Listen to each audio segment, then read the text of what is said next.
सोचो जरा, एक अकेला इंजन जिसका वजन करीब 120 टन होता है और उसके पीछे जुड़े होते हैं 20-22 कभी कभी 60 से भी ज्यादा डिब्बे। सवाल सीधा है, एक इंजन इतना भारी बोझ आखिर खींच कैसे लेता है? क्या इंजन बहुत ताकतवर होता है या फिर इसके पीछे कोई फिजिक्स छुपी है? चलिए समझते हैं करीब से।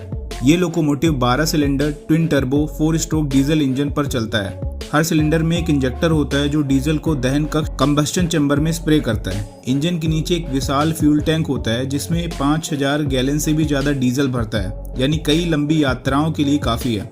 इंजन के पास ही ऑयल रिजर्वर और ऑयल फिल्टर, फ्यूल फिल्टर लगे रहते हैं। अब आते हैं पावर बूस्ट की तरफ। ये इंजन 2 टर्बो चार्जर से लैस है। ये टर्बो चार्जर हवा को तेजी से इंजन में ढकेलते हैं। पहले हवा बड़े टर्बो से गुजरती है, फिर छोटे टर्बो से, और उसके बाद कूलर से होकर और भी ठंडी व घनी होकर इंजन में जाती है। जब इंजन घूमता है तो ये एक विशाल अल्टरनेटर को चलाता है। एक अल्टरनेटर बिजली बनाकर 4 ट्रैक्शन मोटर्स को सप्लाई करता है और यही मोटर्स पहियों से जुड़कर ट्रेन को जबरदस्त ताकत देते हैं जिसमें वो आसानी से दर्जनों डिब्बों को खींच लेता है। ट्रेन इंजन का काम असल में बहुत सीधा है, बस उसे समझाया कम सही तरीके से जाता है। सबसे पहले ये समझो कि ट्रेन का इंजन कोई जादू नहीं करता, वो सिर्फ घूमता है और उसी घूमने से पूरी ट्रेन चलती है। अब सवाल आता है, इंजन घूमता कैसे? अगर इलेक्ट्रिक इंजन है तो ऊपर लगे तार से बिजली आती है, अगर डीजल इंजन है तो डीजल जलता है। लेकिन आज के जमाने में डीजल इंजन भी असल में बिजली से ही ट्रेन चलाता है।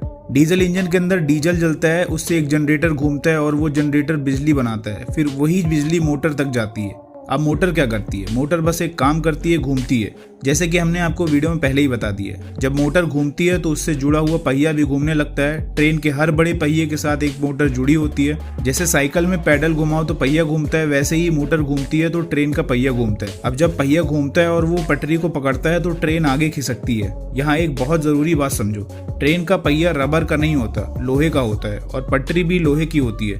फिर भी ट्रेन फिसलती नहीं, क्योंकि पहिए और पटरी के बीच इतना फ्रिक्शन होता है कि पहिया पकड़ बना लेता है। लेकिन फ्रिक्शन इतना ज्यादा भी नहीं होता कि ट्रेन को चलाने में ताकत बर्बाद हो। इसी वजह से ट्रेन को चलाना आसान होता है और रोकना मुश्किल। अब सवाल आता है कि इंजन इतने सारे डिब्बे एक साथ कैसे खींच लेता है? इसका जवाब है टॉर्क।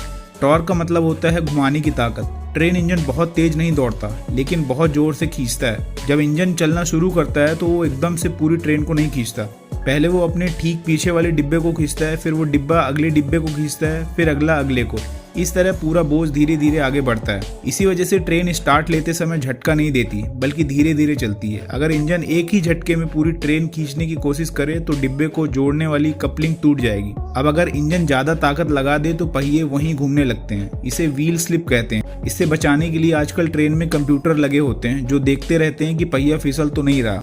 जैसे ही फिसलने लगता है, पावर अपने आप कम कर दी जाती है। ढलान या पहाड़ पर चढ़ते समय ट्रेन को ज्यादा ताकत चाहिए होती है, इसलिए कई बार एक ही ट्रेन में 2 या 3 इंजन लगा दिए जाते हैं। सब इंजन एक साथ सिग्नल से चलते हैं और बोझ बांट लेते हैं। अब आखिर में सबसे जरूरी बात, ट्रेन इंजन ताकत से नहीं चलता, वो संतुलन से चलता है। सही फ्रिक्शन, सही टॉर्क, सही स्पीड और सही कंट्रोल की वजह से एक अकेला इंजन दर्जनों डिब्बों को आराम से खींच लेता है। उम्मीद करते हैं दोस्तों आपको वीडियो इन्फॉर्मेटिव लगी होगी। ऐसे ही वीडियो देखने के लिए चैनल को सब्सक्राइब जरूर कर लें। धन्यवाद।